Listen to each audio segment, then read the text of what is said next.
Hi my dear தங்கம்ஸ் அனைவருக்கும் இனிய மாலை வணக்கம். எல்லாரும் எப்படி இருக்கீங்க? எல்லாரும் நல்லா இருப்பீங்கன்னு நம்புகிறேன். அந்த நம்பிக்கையோட இந்த விலாக இன்றைக்கி பார்த்துடலாமா? அழுக்கான துணி, அதுவும் வெள்ளை துணியெல்லாம் துவைக்கணும்னா ரொம்பவே கஷ்டப்படுவோம். வெள்ளை துணி பசங்க ஸ்கூலுக்கு போட்டுட்டு போகிறப்ப ஹார்ட் பீட் அப்படியே லப்டப்னு கூடவே எகிற ஆரம்பிச்சிருங்க. எனக்கு அப்படி தான் எகிற ஆரம்பிச்சிடும். உங்களுக்கு எப்படின்னு கமெண்டில் சொல்லுங்கள். சரி, இந்த அழுக்கான வெள்ளை துணியெல்லாம் ரொம்பவே கஷ்டப்படாமல் எப்படி ஈஸியாக துவைக்கிறதுன்னு பார்த்துடலாமா? நம்ம துணியை ஃபஸ்ட்டு ஊற வைக்க போகிறோம்.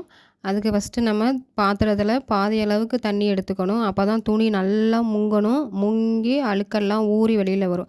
அதுக்காக தான் பாதி அளவாக தண்ணி எடுத்துக்கணும். தண்ணி எடுத்துகிட்டு அதில் ஒரு சின்ன கப் அளவுக்கு, அதாவது ஒரு கைப்பிடி அளவுக்கு உப்பு, கல் உப்பை போட்டு நல்லா கலக்கி விட்டுக்கணும். அதுக்கப்புறம் நம்ம வழக்கமாக எப்போதும் போல் யூஸ் பண்ணுற சர்ப்பையும் ஒரு கைப்பிடி அளவுக்கு எடுத்து தண்ணியில் போட்டு நல்லா நுர வர அளவுக்கு, கல் உப்பும் சர்ப்பும் சேர்ந்து ரெண்டும் நல்லா மிக்ஸ் ஆகி வர அளவுக்கு கை வச்சு நல்லா கலக்கி விட்டுக்கணும். இப்போது உப்பும் சர்ப்பும் சேர்ந்து நல்லா மிங்கிள் ஆகி நல்லா நுர வர அளவுக்கு நான் நல்லா கலக்கிக்கிட்டேன். இதுக்கப்புறம் கடைகளில் கிடைக்கக்கூடிய அழுக்கு சோடா அப்படின்னு சொல்லிட்டு கடைகளில் விற்கிறாங்க. இது வெள்ளை துணியை அவ்வளோ வெண்மையாக்கி கொடுக்கும். இது எல்லா கடையிலையுமே கிடைக்கிது. மளிகை கடையில் கேட்டு வாங்கிக்கோங்க. அழுக்கு சோடான்னு கேட்டிங்கன்னாவே தருவாங்க. இதுவுமே அப்படி தான், ஒரு கைப்பிடி அளவுக்கு கல்லுப்பு ஒரு கைப்பிடி, சர்ப்பு ஒரு கைப்பிடி, அழுக்கு சோடா ஒரு கைப்பிடி, மூணையுமே ஒரு கைப்பிடி அளவு தான் எடுத்துருக்கோம். இப்போ நம்ம அழுக்கு சோடாவை தண்ணியில் போட்டு நல்லா கலக்க போகிறோம். இதை அழுக்கு சோடாவை போட்ட உடனேயே கையை வச்சு கலக்கவே கூடாது. ஏன்னா அழுக்கு சோடா ரொம்பவே பவராக இருக்கும். கையெல்லாம் ஓட்டை போடுறதுக்கு வாய்ப்பு இருக்குது. அதனால் அழுக்கு சோடாவை கையை வச்சு கிளறி விட்டு கலக்கக்கூடாது.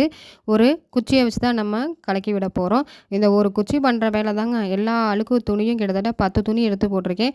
10 துணியுமே நான் நினச்சி பார்க்க முடியாத அளவுக்கு வெண்மையாக்கி கொடுத்துருக்கு. இப்போது அழுக்கு சோடாவும் தண்ணியில் நல்லா கலந்துருச்சு. இதுக்கப்புறம் நம்ம துணி எடுத்து ஊற போட்டுக்கலாம். இப்போ தான் நம்ம அழுக்கு சோடாவை போட்டிருக்கோம். அதனால் உடனே துணியை கையால் எடுத்து முக்கி வைக்கக்கூடாது. நான் குச்சியை தான் பயன்படுத்தியிருக்கேன். குச்சியை பயன்படுத்தி துணியெல்லாம் ஊற போட்டுக்கலாம்.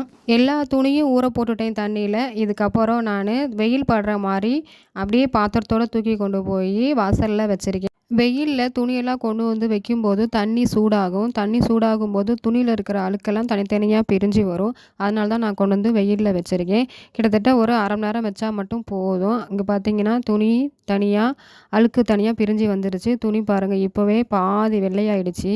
துணி நல்லா அரை மணி நேரத்துக்கு மேலேயே ஊறிடுச்சு. இப்போ துவைக்க ஆரம்பிச்சிடலாம். நம்ம மிஷின்லேயும் போட்டு துவைச்சிக்கலாம். நான் ஆனால் கையில் தான் துவைச்சி காமிச்சிருக்கேன். கையில் ஈஸியாகவே துவைச்சிடலாம். மிஷினில் போகணுன்ற அவசியம் இல்லை. கையில் சோப்பு கொஞ்சம் லைட்டாக தடவிக்கிட்டு சும்மா துணியை கசக்கி விட்டாவே போதும். வெள்ளை துணியெல்லாம் பளிச்சுன்னு வெள்ளையாக ஆகிடும். துவைச்சி காமிச்சிருக்கேன் பாருங்கள். நான் அடிச்செல்லாம் துவைக்கல. லைட்டாக கையை வச்சு சும்மா கசக்கி விட்டு கும்மி தான் காமிச்சிருக்கேன். அப்படி இருக்கும்போதே அழுக்கு தனியாக பிரிஞ்சு ஓடுது. இதுக்கப்புறம் துணியை 2 அலசிட்டு நல்லா உணர்த்தி விட்டுறலாம். துணி காஞ்சதுக்கப்புறம் பார்த்தீங்கன்னா துணி நல்லா பளிச்சுன்னு இருக்கும். கரையெல்லாம் எங்கே இருந்ததுன்னு நீங்களே கண்டுபிடிக்க முடியாத அளவுக்கு நல்லா அழுக்கு போயிருக்கும். நம்ம ஈஸியாக அரை மணி நேரத்தில் 10 துணியவும் பக்குவமாக துவைச்சி அலசி காய வச்சாச்சு. இங்கே பாருங்கள், ஒரு அழுக்கு கூட இல்லை வெள்ளை துணியில். அவ்வளோ அழுக்காக இருந்த வெள்ளை துணியெல்லாம் இப்போ பளிச்சுன்னு காயுது. நம்ம இதில் கலந்து விட்ட அழுக்கு சோடாவோட விலை வெறும் 10 ரூபா மட்டும்தான். 10 ரூபாய்க்கு அழுக்கு சோடா நம்ம வாங்கி வச்சுக்கிட்டோம்னா 2 தடவை வரைக்கும் யூஸ் பண்ணிக்கலாம். இந்த அழுக்கு சோடாவை பயன்படுத்தி வெள்ளை துணி மட்டும் இல்லைங்க, கலர் துணியுமே துவைச்சிக்கலாம். கலர் துணியில் இருக்கிற சாயம்லாம் கூட போகாது. கலர் துணியுமே நல்லா பளிச்சுன்னு இருக்கும். போர்வை, தலவாணி உரம்லாம் துவைச்சி போட்டுக்கலாம். இந்த வீடியோ உங்களுக்கு ரொம்ப பயனுள்ளதாகவே இருக்கும்னு நான் நம்புகிறேன். இந்த வீடியோ பிடிச்சிருந்துச்சுன்னா லைக் பண்ணுங்கள், ஷேர் பண்ணுங்கள். அப்புறம் மறக்காமல் சப்ஸ்கிரைப் பண்ணிவிட்டு போங்க. Thank you so much to all.